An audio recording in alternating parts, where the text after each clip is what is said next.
This is the start of the 1 million Gamerscore challenge, from 0 all the way up, one game at a time, and to kick things off we're going back to something you can't actually buy anymore. Forza Horizon 2 Fast and the Furious. It was a free standalone tie-in for Furious 7 released on the Xbox 360 and Xbox One. Short campaign, big cars, full 1000 Gamerscore. The perfect way to start because it shows two things. Achievements don't just live in the latest consoles, and sometimes these smaller spin-offs quietly disappear from sale, even if people who claimed them back then can still play them today. Fast and the Furious is Horizon 2 with the fat trend shoved into a shiny movie tie-in wrapper, and somehow it actually works. You're still in southern France, blasting through vineyards and sleepy towns, but the whole festival angle is gone. Instead, you're suddenly working for Ludacris, and he doesn't just cameo, he's constantly on the radio setting your missions. It's equal parts bizarre and brilliant. That ride's nice and all, but it ain't cool for this event. Choose another. The campaign is straightforward. Each mission nets you a new car from the Fast and the Furious films. So 1 minute you're tearing down a mountain road in a Dodge Charger, the next you're unlocking the Supra, then the Lycan Hypersport. It's basically a greatest hits mixtape of the franchise's garage, all tied together with that classic Horizon driving model. What makes it fun though is they don't skip on the ridiculous showcase events. Horizon has always been about why not moments, racing against trains, jets, whatever, and Fast and the Furious slots right in there. There's nothing like bombing it across a field in a muscle car while a plane swoops overhead. It is nuts in every sense, and it knows it. That's the charm. You're not worrying about realism, you're just grinning along like an idiot while you're trying to hit a checkpoint at 200 miles an hour. It's not a full Horizon, the map's smaller, the campaign's shorter, and once you've collected the cars and cleared the offence, there isn't much left. You're not building a festival or unlocking new regions, but for something that was completely free, it felt surprisingly complete. It was a bite-sized Horizon, and honestly, most movie tie-ins don't even try this hard. This one gave you a few hours of pure fun with a cast of cars that were already legendary. The one thing I like is how it captured that pick up and play feeling. You didn't have to invest 40 hours, just a couple of evenings or one sitting over the weekend and you've had your fill. In a way, that's what makes it perfect for this challenge. Not every game on the road to 1 million will be a huge commitment. Sometimes a short, ridiculous little spin-off is exactly the right start. The achievements in Fast and the Furious are set up perfectly for a short standalone. The very first one pops the second you roll into Nice at the end of the tutorial.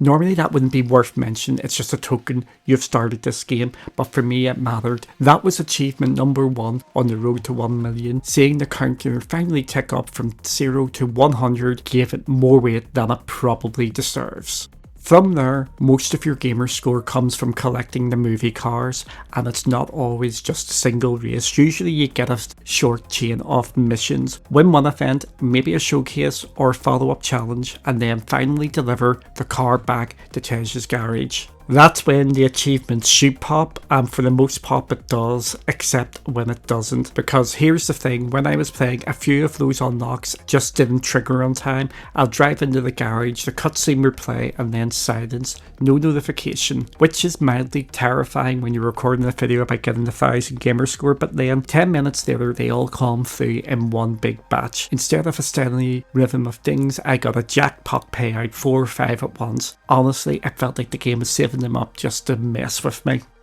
Outside of the car achievements, you've got the skill-based ones. Burnouts, drifts, catching air, smashing fences, the usual Horizons nonsense. Most of them unlock by accident when you're messing around. You drift round the corner a bit too much and you batter through a vineyard and suddenly the game's handing you out gamer score for it. It's almost impossible not to pop a few of these without trying. There are some smaller ones which you may want to take head off when you're playing the game. There are things like slipstreaming or side swiping that might not happen naturally into the campaign, but they're easy to grab in free run or through the races. Just hop on the motorway or bump into a few opponents and they're done. They don't drag the pacing down, they're more like quick excuses to mess about a bit more before you wrap up. And then there's the one real hurdle, the 50k skill chain. Everything else is basically 3 points, but this is the one that makes you concentrate. You'll need to string across some drifts, jumps and near misses without dropping the combo, and the second you hit a tree or slam into a wall, it's over. It's not brutal, but it does test your patience. When you finally nail it and see that the achievement pop, it feels like you've beaten the boss fight of this game. Altogether, you're looking at maybe 3 hours for the full 1000 Gamerscore, 4 if you're cruising. No collectibles, no missables, nothing hidden in mission 3. Just a clean, straightforward list that gives you a satisfying loop of progress, a funny bug to keep you on edge, and one proper challenge to cap it off.